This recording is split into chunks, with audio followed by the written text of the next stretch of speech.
Parameters अगर हमें given हो तो हम फाइंड करते हैं वोल्टेजेस, नोड वोल्टेजेस V1 और V2। फिर आपको नोडल एनालिसिस आपने जाके पढ़ा है तो आपको याद होगा, सबसे पहले नोडल एनालिसिस में हम क्या फिगर आउट करते हैं, अपनी नंबर ऑफ नोड्स कितनी और किस नोड को ग्राउंड बना, ठीक है। तो हमने देखा नंबर ऑफ नोड्स हैं 1, 2 और 3, ठीक है।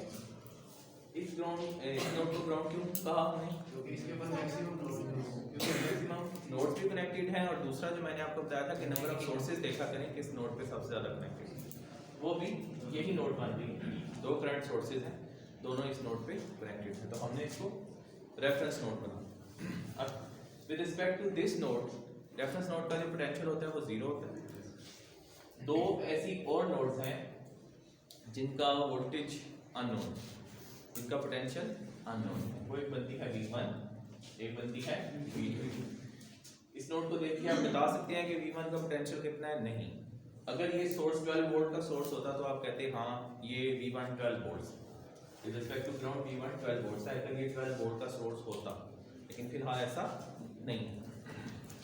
तो इस नोड के वोल्टेज भी अननोन है, इस नोड के वोल्टेज भी अननोन है। नोड हम किसे कहते हैं, जहाँ पर 2 या 2 से ज़्यादा एलिमेंट कनेक्टेड हैं, उसे हम कहते हैं नोड।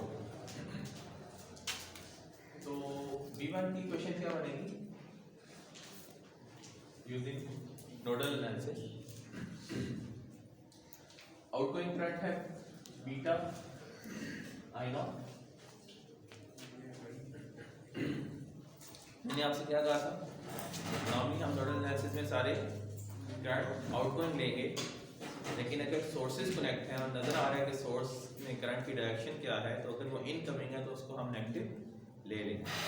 तो ये फिलहाल तो सोर्स ही है लेकिन आउटगोइंग, तो beta I not outgoing current plus V1 और R1, इस ब्रांच का करंट हो गया, plus V1 minus V2 divide by R2।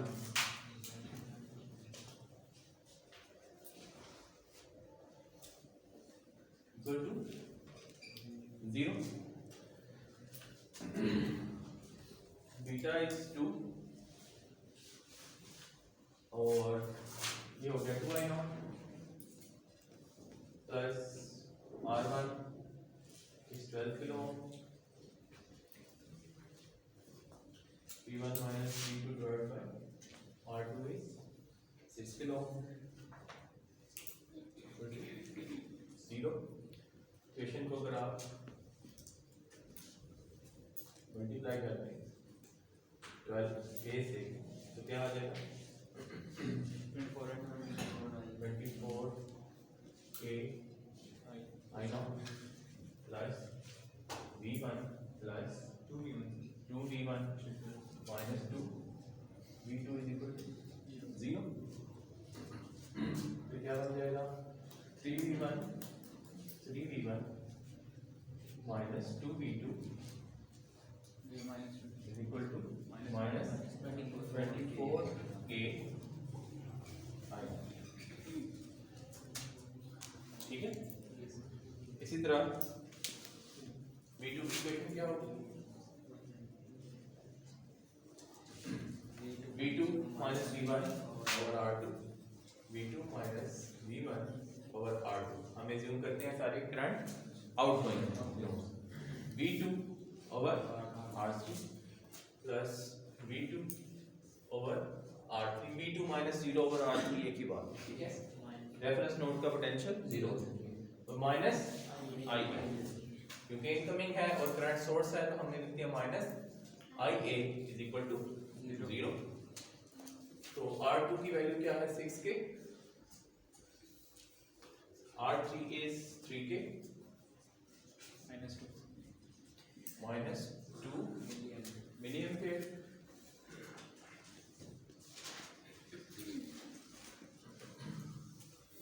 V को आप अगर मल्टीप्लाई करते हैं 6K से क्या बन जाएगा, V2 minus V1 plus 2V2 minus 12 equal to 0। 0 और इक्वल टू 12, ठीक है। तो ये बन जाएगा minus P1 plus 3V2 equal to 12। This is 1 2 मिलेगा। अब टू इक्वेशंस है हमारे पास, लेकिन अननोन कितने हैं? अननोन कितने हैं? 3। ये आई नॉट वैसे डिफाइन होगा, ये मैंने लिखा है। आई नॉट है जी R3 का तरह। दिस इज आई नॉट, ठीक है। जब भी डिपेंडेंट सोर्सेज इन्वॉल्व होते हैं तो वो जिस भी करंट या वोल्टेज पे डिपेंड कर रहा होता है वो किसी ना किसी ब्रांच में गिवन होता है। तो आई नॉट गिवन है वो करंट है जो R3 में से पास कर रहा है। तो दो इक्वेशन है, 3 अननोन है, हमें दो इक्वेशन था, 2 अननोन चाहिए। तो जब भी डिपेंडेंट सोर्स जो भी वेरिएबल जिस पे वो डिपेंड कर रहा है वो कहीं ना कहीं डिफाइन होता है और हम उसे अपने नॉन वोल्टेजेस, अगर नोडल एनालिसिस कर रहे हैं तो हम उस वेरिएबल को अपने अननोन वेरिएबल जो हमने डिफाइन किए हैं उनकी फॉर्म में लिखने की कोशिश करेंगे, ठीक है। फिलहाल वो क्या है? V1 and V2। तो मैं आई नॉट को V1 या V2 की फॉर्म में लिख सकता हूँ किसी तरह।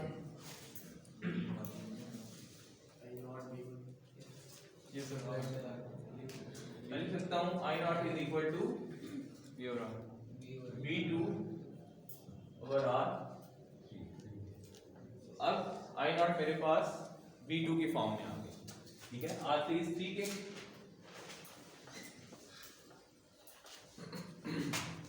तो अब मैं अगर इस आई नॉट को सब्स्टिट्यूट कर दूंगा इक्वेशन में, इस इक्वेशन में, तो मेरे पास इक्वेशन V1 और V2 की फॉर्म में रह जाएगी, सिर्फ एक्स्ट्रा वेरिएबल खत्म हो जाएगा। ये क्या बन जाएगा? 3V1 minus 2V2। अगर ये मैं 1 में पुट कर दूं तो माइनस 24 के डिवाइड बाय 3 के 8 रह जाएगा, ठीक है। 8V2 माइनस 8V2 ये रह जाएगा। तो V2 इस तरफ आ जाएगा, 3V1 minus plus 6V2 is equal to. अब इक्वेशन 3 और 2, अगर इन इक्वेशंस को मैं यूज करूं तो V1 और V2 की वैल्यू आ जाएगी। सो डिपेंडेंट सोर्स के ऐड होने से क्या हुआ, इक्वेशंस हमने इसी तरह से लिखी जैसे हम नोडल एनालिसिस की इक्वेशन लिखते आ रहे हैं। लेकिन हुआ क्या कि इससे पहले नॉर्मली ये होता था कि नंबर ऑफ इक्वेशन और नंबर ऑफ अननोन इक्वल होते थे, लेकिन डिपेंडेंट सोर्स के आने की वजह से एक इक्वेशन, एक वेरिएबल ज्यादा हो गया, एक अननोन ज्यादा हो गया। तो उस अननोन को हमने अपनी नॉन वोल्टेजेस की फॉर्म में लिखने की कोशिश की, तो वो बना I naught is equal to V2 over 3 के। तो हमने आई नॉट को उस इक्वेशन में सब्स्टिट्यूट कर दिया, तो हमारी इक्वेशन जो हमारे वेरिएबल थे, डिफाइंड वेरिएबल, उनकी फॉर्म में। तो अब ये दो इक्वेशंस हैं और 2 अननोन, तो इसका मतलब है V1 और V2 फाइंड हो जाएगा। और मैंने आपको पहले भी बताया है कि नोडल एनालिसिस में अगर अननोन नोड की वोल्टेजेस फाइंड हो जाएं तो सर्किट में कोई भी ऐसा पैरामीटर नहीं रहता जिसकी वैल्यू आप फाइंड ना कर सकें, चाहे वो किसी ब्रांच का करंट हो, चाहे वो किसी ब्रांच की वोल्टेज हो। नोडल एनालिसिस में जब आपने नोड वोल्टेजेस फाइंड कर ली तो फिर आप हर ब्रांच का करंट और वोल्टेज फाइंड कर सकते हैं। क्लियर है? V1 और V2 फाइंड कर लेंगे, ठीक है। लेट्स से उन्होंने कहा होता हमें Ix फाइंड करें, ठीक है। तो सिंपल सा सर्किट है। अब V1 और V2 फाइंड करेंगे और Ix से एक बार बनेगा V1 ओवर R, ठीक है। हमें फॉर एग्जांपल क्वेश्चन में क्या कहा गया कि Ix फाइंड करें, तो Ix से एक बार होगा V1 ओवर R, ठीक है। R1 की मैंने कर दी, सही है।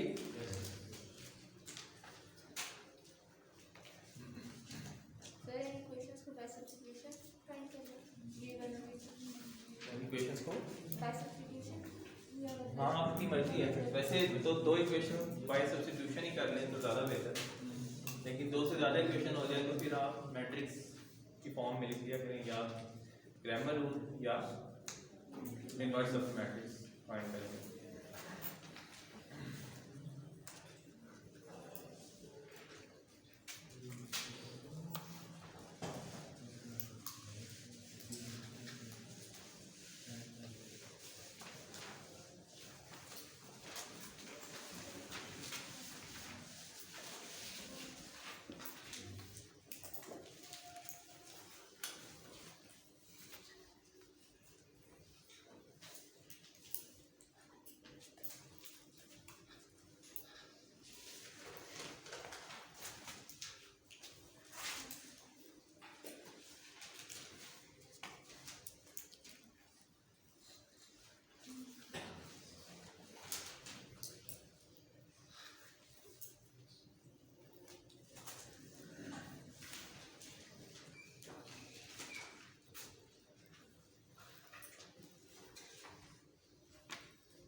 वी नॉट फाइंड करना है नोडल एनालिसिस।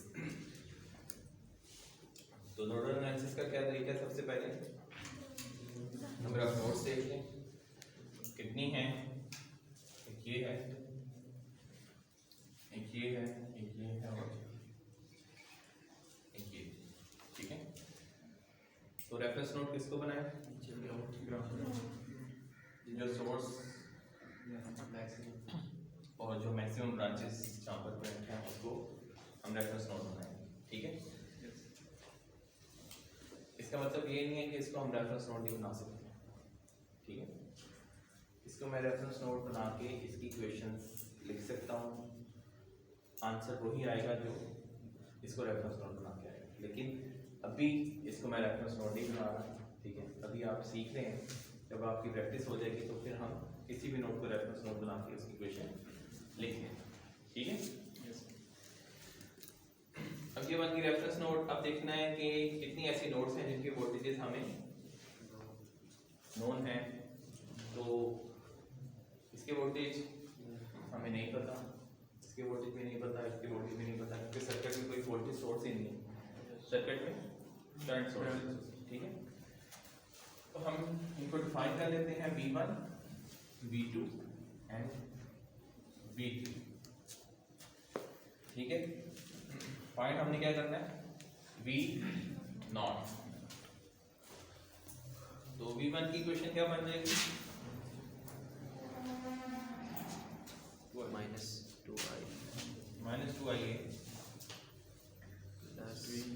प्लस V1 और 3k plus V1 minus V2 और 6k प्लस I2 2 मीडियम पे, ठीक है। इस नोड से 4 ब्रांचेस कनेक्ट हैं, नंबर ऑफ ब्रांचेस जितनी हो उतने ही करंट्स लिखने हैं आप। हमने 4 करंट्स लिखनी है, 1 2 3 4, ठीक है। जितनी नंबर ऑफ ब्रांचेस है उतने हमने करंट्स लिखनी है, और हर करंट को हमने एज्यूम किया है कि वो आउटगोइंग है, लेकिन सोर्स की डायरेक्शन क्योंकि हमें नजर आ गया है इनकमिंग है, इसलिए हमने उसके साथ माइनस लिख दिया। V2 की इक्वेशन क्या बनेगी, V2 minus V1 over 6k plus V2 over 6k V2 minus V3 over 2k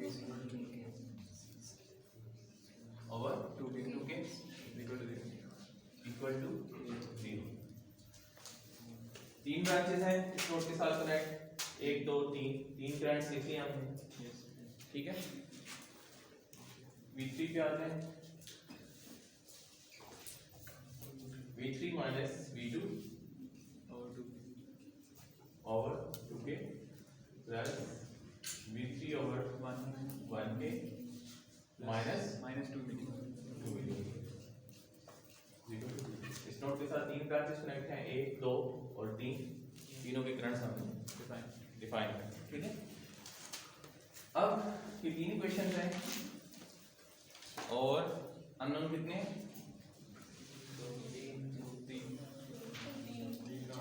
4, ठीक है। जब भी डिपेंडेंट सोर्स आएगा सर्किट में तो एक अननोन ज्यादा आएगा, ठीक है।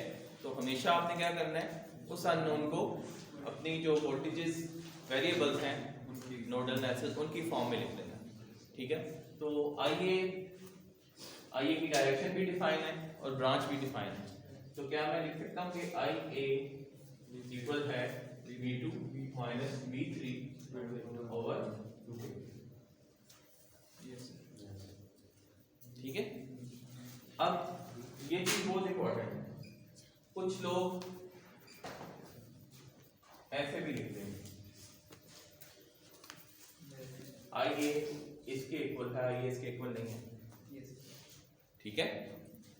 करंट की डायरेक्शन जो वोल्टेज आप पहले लिखते हैं ये अज्यूम की जाती है कि इस नोड से उस नोड की तरफ है। जिस तरह कि हमने सारे करंट आउटगोइंग जब अज्यूम करते हैं, आउटगोइंग का क्या मतलब है, मैं हमेशा V1 पहले लिखता हूँ, V1 माइनस 0 ओवर 3K, ये आउटगोइंग है V1 माइनस V2, मींस मैं कह रहा हूँ करंट इस तरफ जा रहा है V1 माइनस V2, ठीक है।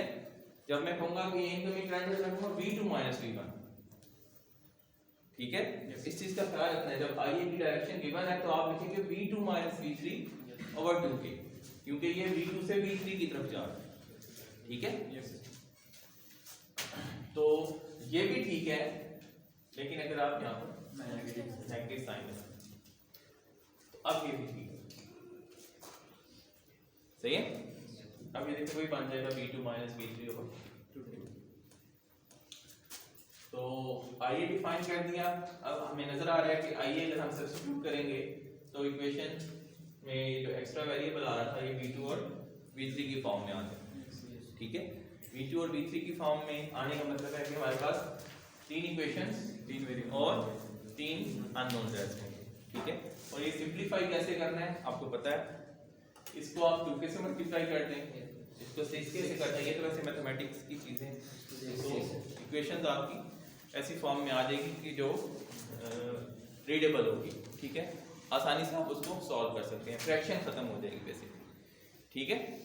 तो डिनोमिनेटर में जो सबसे बड़ी वैल्यू हो उसी से मल्टीप्लाई करना है, और इस चीज का ख्याल रखना है कि मैंने आपको पहले भी कहा है कि जब आप क्वेश्चन कर रहे होंगे बेसिक इलेक्ट्रिकल इंजीनियरिंग में तो आपने मिली और के और माइक्रो का ख्याल रखना है, ठीक है।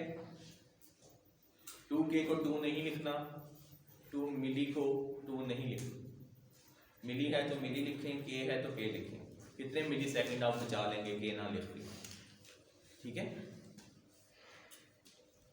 कितना टाइम लग जाता है 2 और के साथ लिखने में, ठीक है, कोई ज्यादा फर्क नहीं पड़ता। जब भी के है आपने के लिखना है, माइक्रो है आपने माइक्रो लिखना है, ठीक है। वो जब आप फॉर एग्जांपल ये करंट माइक्रो में गिवन है और आपने इसको 2 मिली लिख लिया है, इसको 2K लिख लिया है, इसको 2 लिख लिया है, इसको K लिख लिया, आपने 2K से मल्टीप्लाई कर दिया, तो 2K से मल्टीप्लाई होके इसको कितना बनना चाहिए था, 2K इंटू 2 इंटू 10⁻⁻⁶, वो वैल्यू और आनी है। आपने क्योंकि 2 लिखा हुआ है सिर्फ, तो आपकी क्या आ जाएगी 6K नहीं आनी चाहिए थी वैल्यू, ठीक है। ये माइक्रो में था, सही है, 2 माइक्रो था, आपने इसको 2 लिख लिया, तो ऐसा नहीं करना। जब करंट माइक्रो में गिवन है तो आप माइक्रो लिखेंगे साथ, मिली में गिवन है तो आप मिली लिखेंगे, ठीक है।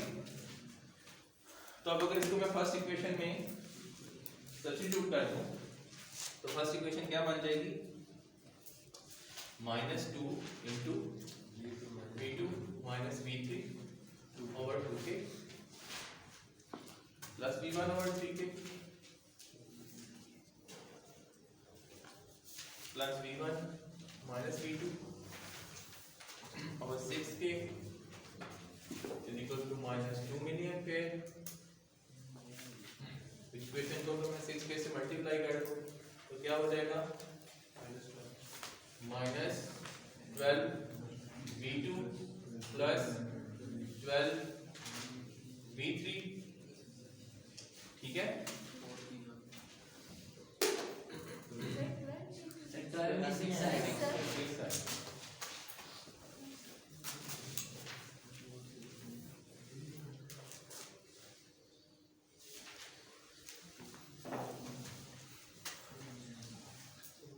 V1 plus V1 minus V2 equal to minus plus, ठीक है।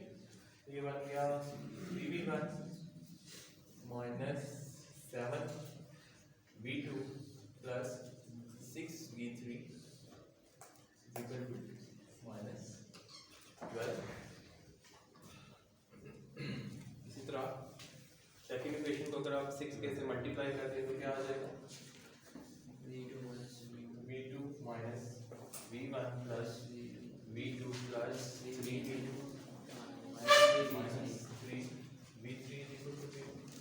तो ये आ जाएगा जी minus V1 plus 5V2 minus 3V3 equal to 0। और इसको 2k से मल्टीप्लाई करते हैं तो क्या आ जाएगा V3 minus V2 plus 2V3 minus equal to 4। तो minus V2 plus 3V3 equal to 4, ठीक है। ये तीन इक्वेशंस हैं और तीन अननोन है। तो मैट्रिक्स कैसे बनेगा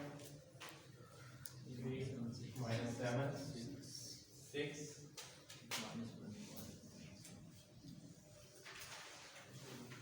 V1 V2 V3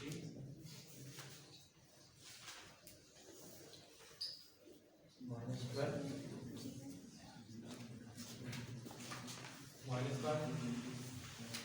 5 minus 3 0 0 minus 1 3 4, ठीक है। तो यहाँ तक हर क्वेश्चन में आपने ये मैट्रिक्स जरूर बनाना।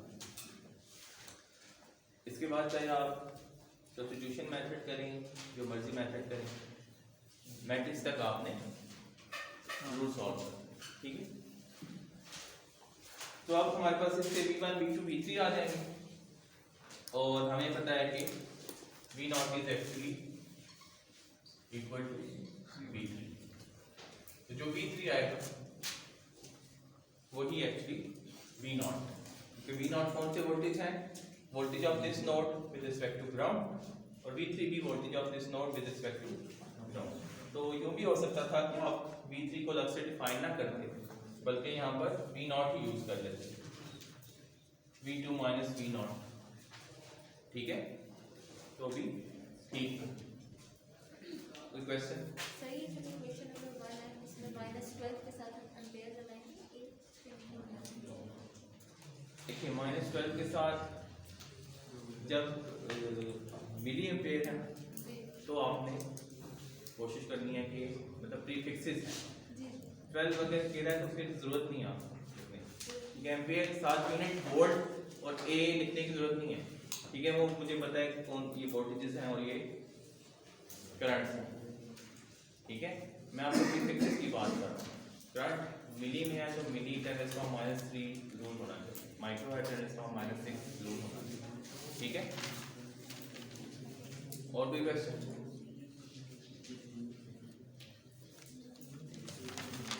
क्लियर है ये? अगर सर्किट में डिपेंडेंट करंट सोर्स आ जाए तो टोटल एनालिसिस कैसे करना है ठीक है, क्या होगा, सिर्फ एक अननोन ज्यादा आएगा, वो वही अननोन होगा जिस पे डिपेंडेंट सोर्स डिपेंड कर रहे हैं। उसको आप क्या करते हैं, सिंपली जो नॉन वोल्टेज, जो आपने वोल्टेजेस डिफाइन की होती है, डिफाइंड वोल्टेजेस, उनकी फॉर्म में लिख देते हैं और उस वैल्यू को सब्स्टिट्यूट करने से हमारे पास इक्वेशन उसी फॉर्म में आ जाती है कि एक्स्ट्रा जो अननोन होता है वो सब्स्टिट्यूट हो जाता है। ठीक है, क्लियर है ये?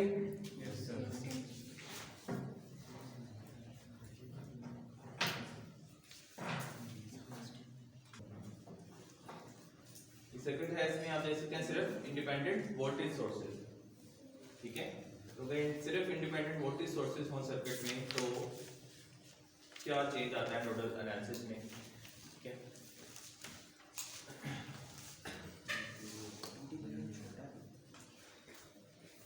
तो नोड सबसे पहले हमने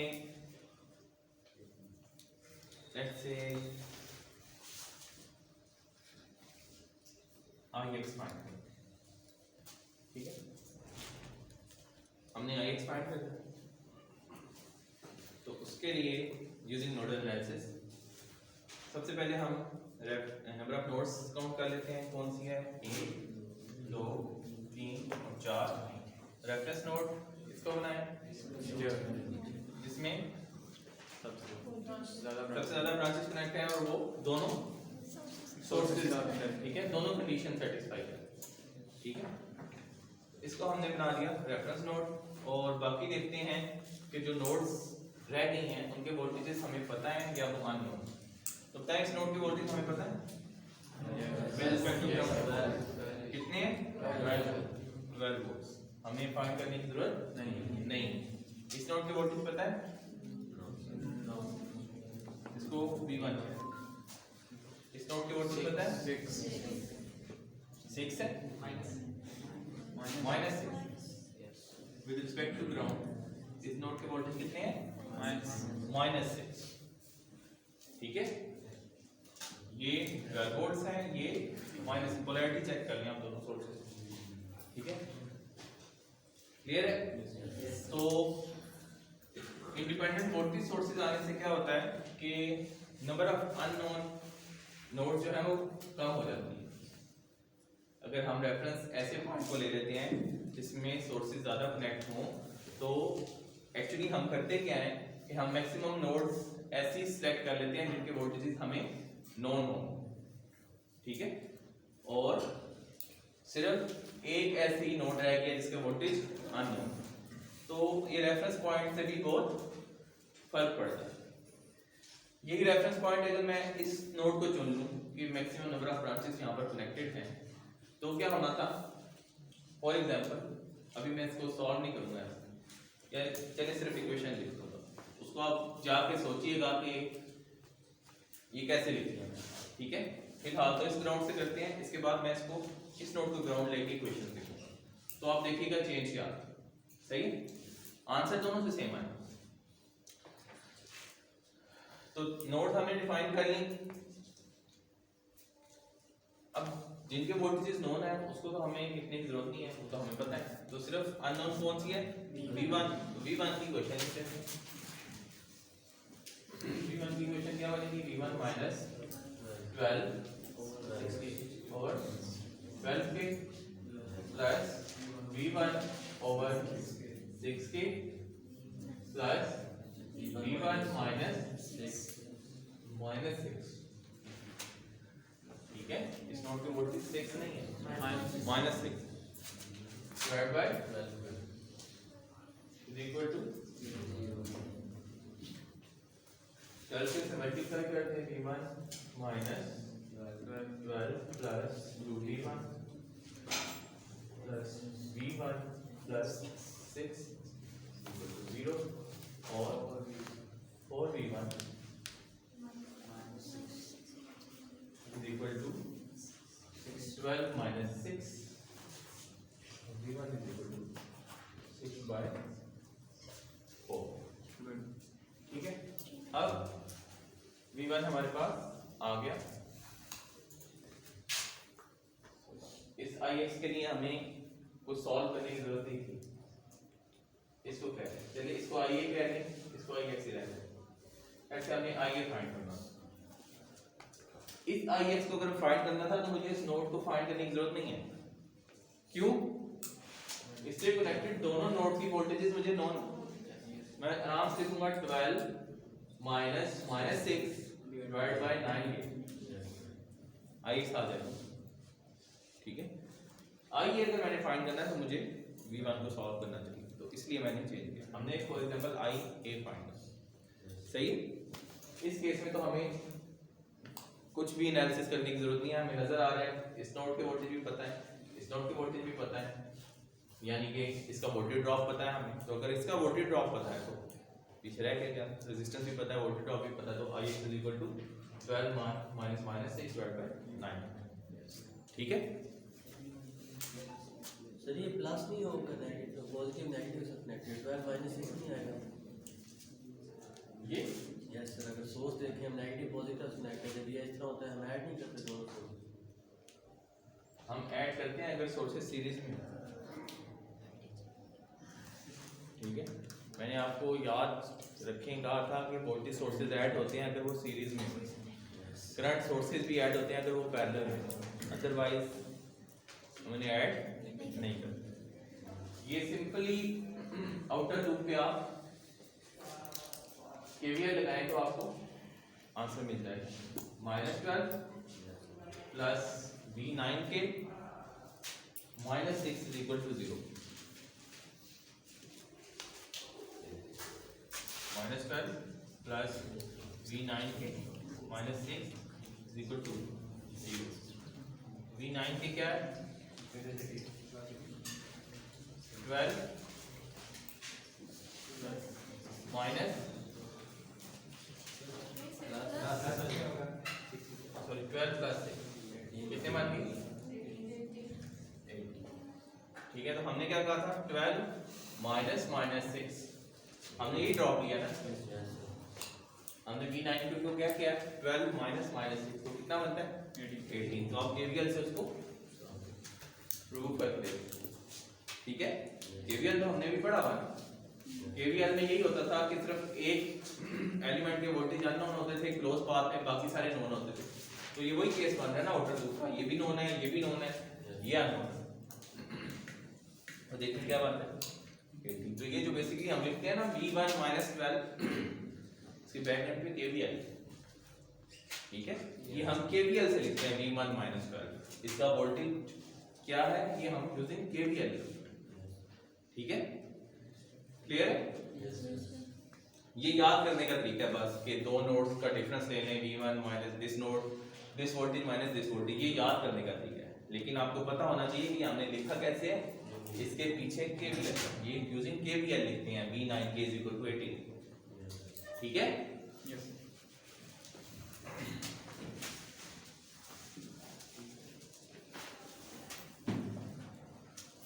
तो v1 हमने फाइंड कर लिया, v1 आ गया तो हम आइए फाइंड कर सकते हैं। आइए किसके इक्वल होगा v1 ओवर 6। तो v1 की वैल्यू पुट करेंगे, हमारे पास आइए आ जाएगा। अब अगर मैं इसको रेफरेंस नोड नहीं चुनता, मैं कहता हूं कि ये भी तो नोड है जिसपे 3 ब्रांचेस कनेक्ट हैं, मैं इसको ग्राउंड ले लेता हूं, मैं कहता हूं कि ये ग्राउंड है। अब क्या होगा, हमने सारे voltages with respect to ground लेने होते हैं। ठीक है, तो अब विद रिस्पेक्ट टू ग्राउंड देखें बाकी नोड्स कौन सी बची, ये वाली और ये वाली। अब मुझे बताएं इस नोड की वोल्टेज पता है आपको विद रिस्पेक्ट टू ग्राउंड? नहीं पता। इस नोड के voltage with respect to ground आपको नहीं पता v1। इस नोड के voltage with respect to ground पता है आपको? यस क्या है? नहीं।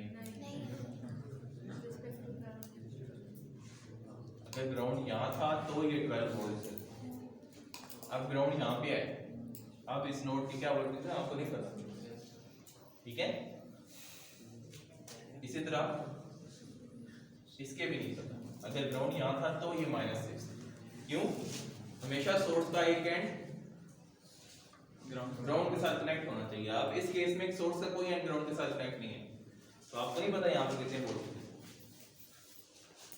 वही देखें, वही सर्किट है, सिर्फ रेफरेंस नोड आपने गलत चूज की, तो आपको 3 वोल्टेजेस हैं जो फाइंड करनी है। अगर यही आप थोड़ा वाइजली चूज करते तो एक वोल्टेज से ही काम बन जाता। ठीक है, तो आपने इसको ठीक तरह से चूज नहीं किया, तो आप 3 वोल्टेजेस आपको फाइंड। इसका ये मतलब नहीं है कि आप इससे फाइंड नहीं कर सकते, इन तीनों की इक्वेशंस लिखेंगे, आइए फिर भी सेम यही आएगा, लेकिन अब ये देख लें कि फर्क कितना पड़ेगा। अगर आप इसको चूज करते तो 2 वोल्टेजेस आपको नोन थे, सिर्फ एक ही इक्वेशन लिखी। तो इसकी इक्वेशन जल्दी से लिख लेते हैं। तो with respect to ground V1 की इक्वेशन क्या होगी इस केस में?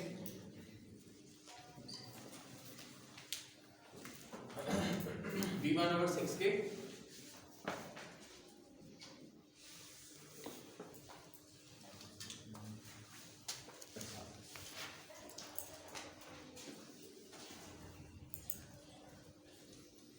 ये जो कॉन्सेप्ट है ना,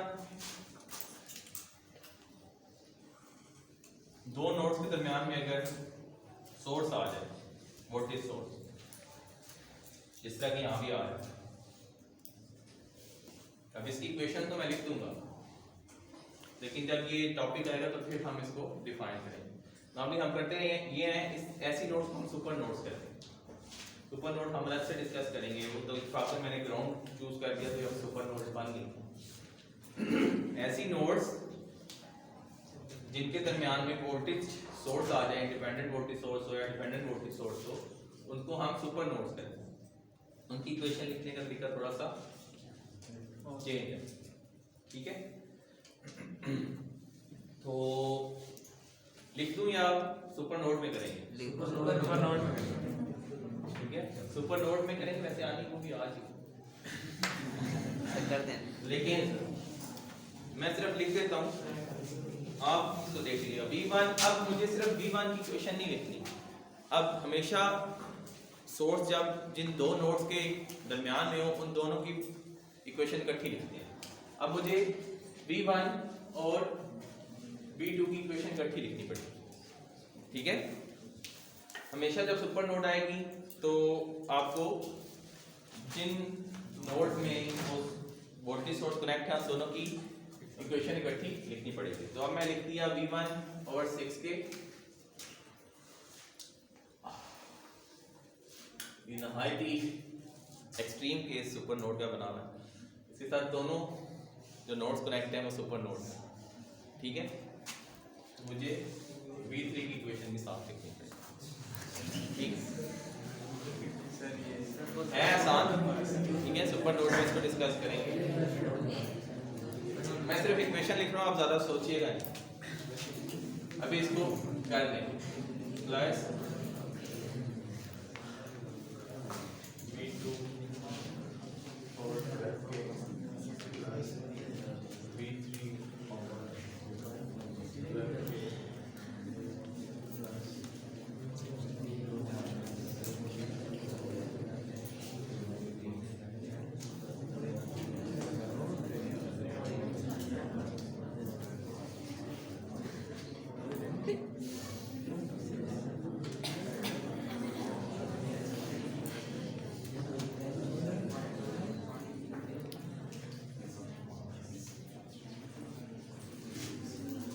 करते हम ये हैं कि जिन 2 नोड्स में सोर्स डिफाइन होता है, V2 minus V1 is equal to 12 volt, ये लिख दिया। V2 minus V1 is equal to 12 volt, V1 minus V3 is equal to 6 volt. ठीक है, तो ये इक्वेशंस होगी और एक हम कॉमन इक्वेशन लिख लेते हैं। अब पीछे रह क्या गया, इसका रह गया था V1 ओवर 6K, वो हमने लिख लिया। इस नोड से रिलेटेड क्या रह गया था, V2 ओवर 12K, वो भी हमने लिख लिया। बाकी क्या रह गया था, V2 minus V3 over 9K, V2 minus V3 over 9K। फिर इस नोड पे आ जाए, ये वाली ब्रांच तो हमने डिफाइन कर दी, V1 माइनस V3 ओवर इससे अब ड्रैग कौन सी दो ब्रांचेस गई थी, ये वाली, ये हमने क्या लिखा V3/12 के, V3/12 के गई थी, और V3 minus V2/9, V3 minus V2/9, ठीक है। एक कॉमन इक्वेशन लिख देते हैं, बाकी जो ब्रांचेस राइट, बार इस पे ज्यादा सोचने की जरूरत नहीं है, जब भी आएगा तो हम उसको लिखवाएंगे। इक्वेशन इससे भी वही बनेगी, 3 इक्वेशन है और 3 अननोन है, ठीक है। अब V1 आपके फाइंड करना पड़ रहा है, ये आसान है या ये आसान, ठीक है। तो ये चेंज क्या किया हमने, सिर्फ रेफरेंस चेंज किया है, रेफरेंस को वाइजली यूज नहीं किया, तो क्या हुआ नंबर आप अननोन पोटेंशियल की जो नोड है वो, ठीक है। कोई क्वेश्चन हो, ये क्लियर है ना, इस वाले की बात कर रहा हूँ, इस वाले को, और डिफरेंस आपको बताना था कि अगर आप सही चूज नहीं करते तो क्या हो सकता है, ठीक है। उन इक्वेशन को भी सॉल्व करेंगे, आंसर सेम आएगा।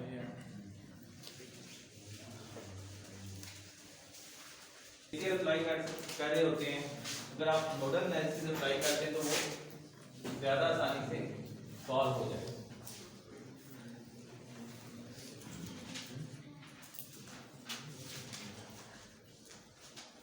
आपको कह रहे थे कि सर्किट नोडल एनालिसिस से करना है, ठीक है।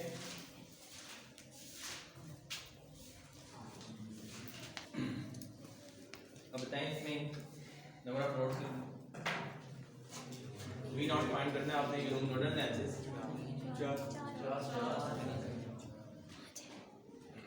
4, यस, कौन सी, 1 2 3 4, बस। नोड की डेफिनेशन क्या है, ऐसी कोई और जगह नहीं है जहाँ 2 या 2 से ज्यादा एलिमेंट जो है 12 के ऊपर,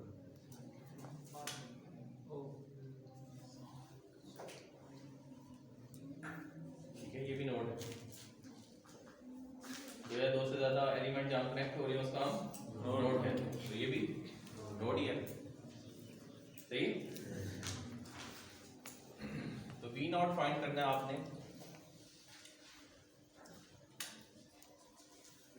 इसको ही रेफरेंस लेना पड़ता, ऐसे ही 2 सोर्सेज भी हैं इसके साथ, मैक्सिमम ग्राउंड और मैक्सिमम ब्रांचेस भी हैं, तो पीछे है कि V1 V2, इसको V0 ले लें, इस दफा V3 नहीं लिखते, और ये इसको डिफाइन करने की जरूरत है, क्यों,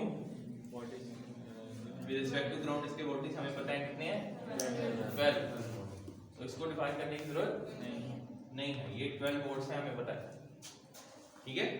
क्यों, दूसरा एंड इसका ग्राउंड से कनेक्ट है, एक एंड ग्राउंड से कनेक्ट है, दूसरी नोड पे जाहिर सी बात है बीच में सोर्स है 12 वोल्ट का, तो 12 भी होंगे, सही है। तो ये नोड के वोल्टेज पता है, बाकी V1 V2 V0 है, लिखे जरा उनकी इक्वेशन जल्दी से आप, V1 V2 और V0,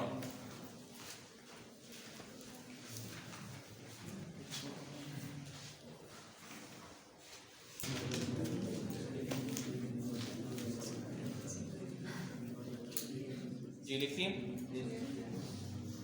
तो क्या करेंगे, V1 की माइनस 8 मिली एम्पियर, V1/15 के, V1 माइनस V2/6 के, प्लस 2 मिली, V2 की इक्वेशन क्या बनेगी, V2 माइनस 12/6 के, ये लिखिए सबने, V2 माइनस 12/6 के, V2 माइनस V1/6 के, V2 माइनस V0/2 के, और V0 की इक्वेशन क्या बनेगी, V0/1 के, V0 माइनस V2/2 के, एंड माइनस 2 मिली। तो सबने ठीक लिखी है, कोई क्वेश्चन है तो पूछ लें।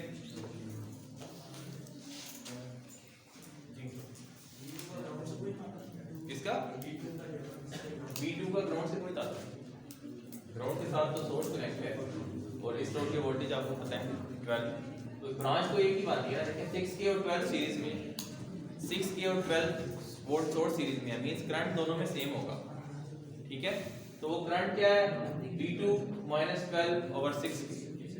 इसका करंट फाइंड कर लें या इसका करंट आपको पता हो, एक ही बात है ना, क्योंकि दोनों सीरीज। तो हमने बेसिकली ब्रांचेस के करंट्स लिखने होते हैं। तो 3 ब्रांचेस हैं, तीनों के करंट हमने लिख लिए जी। कोई और?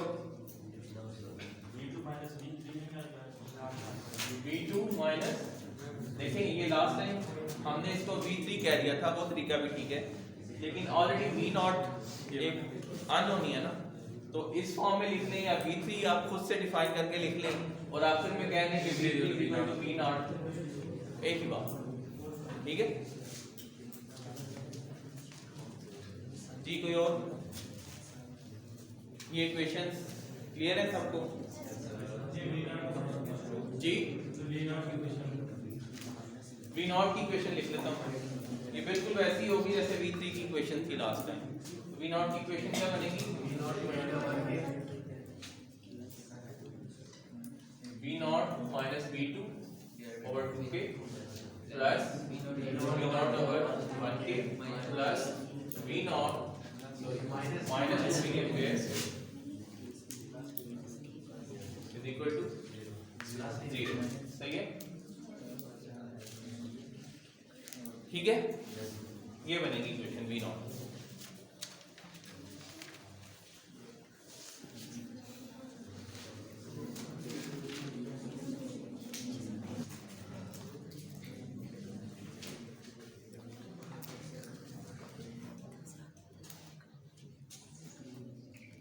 इससे I1 फाइंड करना है, I1 भी और I2, I1 और I2 फाइंड करना है यूजिंग नोडल एनालिसिस। तो ग्राउंड किसको चुनाएं?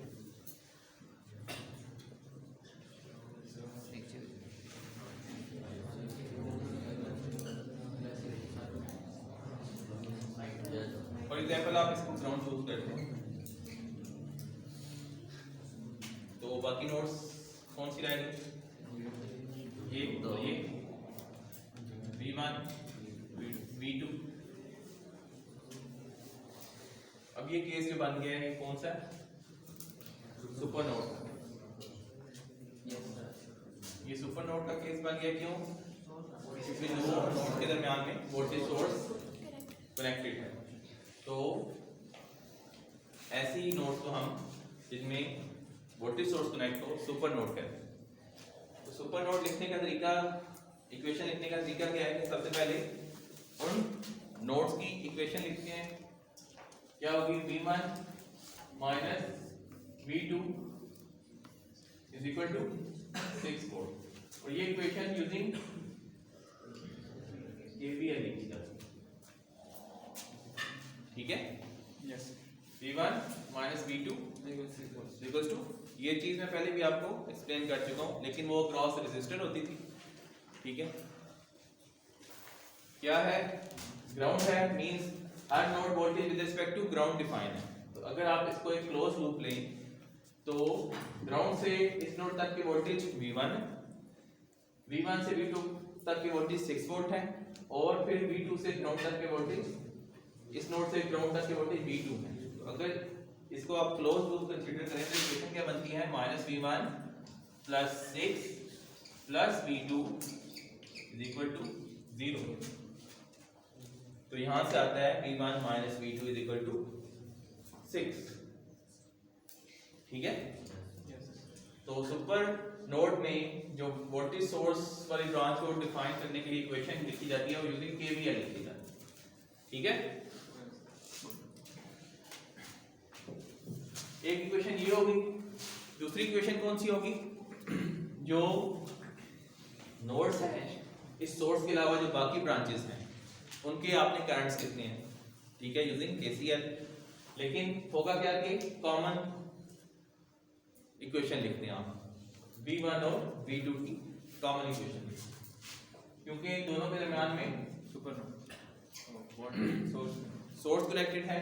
तो V1 और V2 की कॉमन इक्वेशन लिखते हैं। ये क्या बनेगा? -6 मिलीएम्पियर V1 की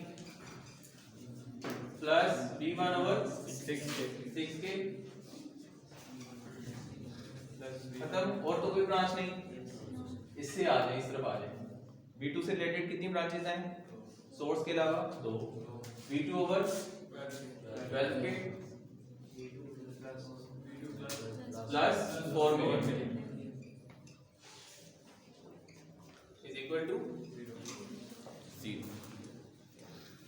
ठीक है, वो जो सरफेस वाला कॉन्सेप्ट पढ़ा था आपने एसीएल में, आप इसको एक ही नोड कंसीडर करके इक्वेशन लिखें। ठीक है, इस सरफेस जिसमें वोल्टेज सोर्स कनेक्ट है। तो कोई परेशानी हो? V2 के साथ 6 वोल्ट का काम कर देखिए। V2 के साथ ये जो सोर्सेस की इक्वेशन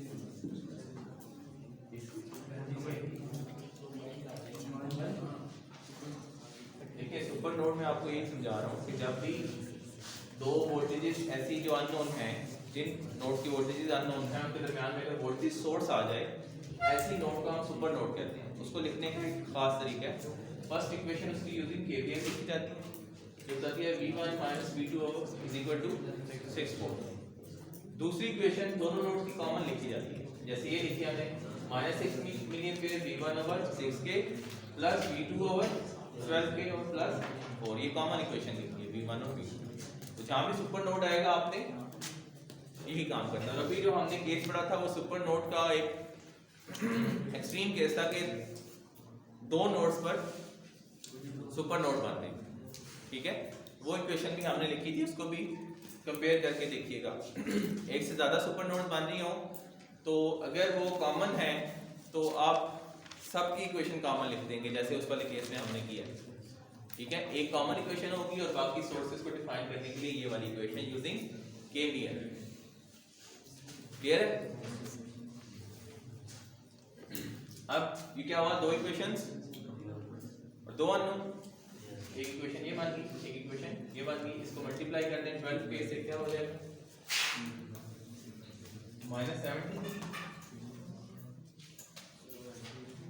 2v1 प्लस v2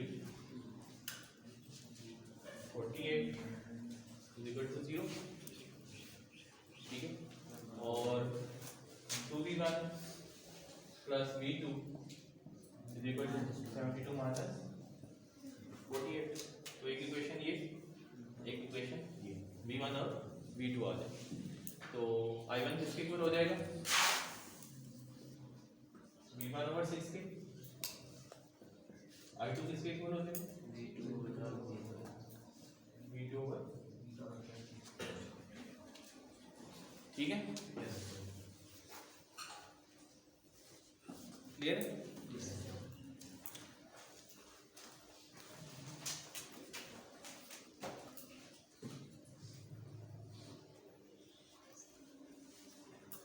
अब इसी सर्किट में अगर मैं रेफरेंस चेंज कर लूं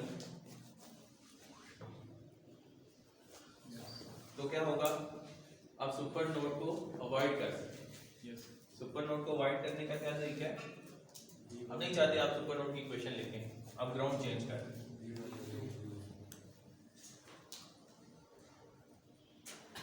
आप क्या करेंगे? मैं कहता हूं ये ग्राउंड, ये ग्राउंड है, इसके लिहाज से ये अननोन वोल्टेज है और ये अननोन वोल्टेज, ऐसे है। और तो कोई नोड नहीं बनते। विद रिस्पेक्ट टू ग्राउंड हमने लिखना होता है सारी इक्वेशन। इनके अलावा कोई और नोड बन रही? या नोड, या नोड। अगर आप इसको ग्राउंड ले लिया तो ये फिर अननोन नहीं रहेगा। V1 is equal to 6 volt. इसके वोल्टेज हमें पता है, सिर्फ अननोन कौन सी रहेगी? ये वाली। V2 की इक्वेशन लिख लें। ठीक है, V2 की इक्वेशन क्या हो जाएगी? 6 मिलियन पे प्लस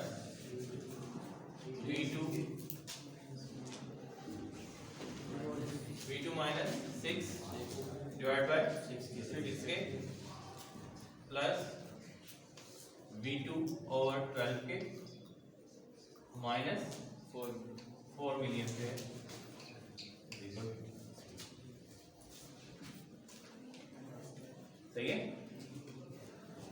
सेम सर्किट है, सिर्फ ग्राउंड चेंज करने से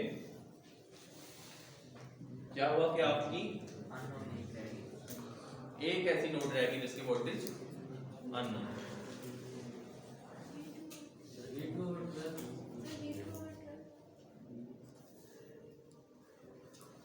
V2 ग्राउंड। इस नोड की इक्वेशन लिखनी है ना, इस नोड की इक्वेशंस, ये नोड V2 है, V2 voltage with respect to ground है, ठीक है। इसके साथ कितनी ब्रांचेस कनेक्ट है? 4। तो चारों ब्रांचेस के करंट लिखने हैं आपने। इस ब्रांच के करंट को आपने कहा 6 मिली एम्पीयर, इस ब्रांच के आप करंट को आपने कहा V2 माइनस 6 डिवाइड बाय 6 के। इस ब्रांच का करंट क्या है? V2 माइनस 0 डिवाइड बाय 12 के। और इस ब्रांच का करंट क्या है? माइनस 4 मिली। अब ये एक ही नोड है, बीच में कोई रेजिस्टर है, सेम पॉइंट, ठीक है, क्लियर है? तो अगर सुपर नोड से करेंगे तो वो वाला तरीका है, अगर आप रेफरेंस चेंज कर दें तो सुपर नोड को खत्म कर सकते हैं आप, सही है? कोई क्वेश्चन? तो साथ साथ वो भी आपको क्लियर होता जा रहा है कि अगर ग्राउंड आप चेंज कर दें तो इक्वेशन चेंज हो जाती है, ठीक है।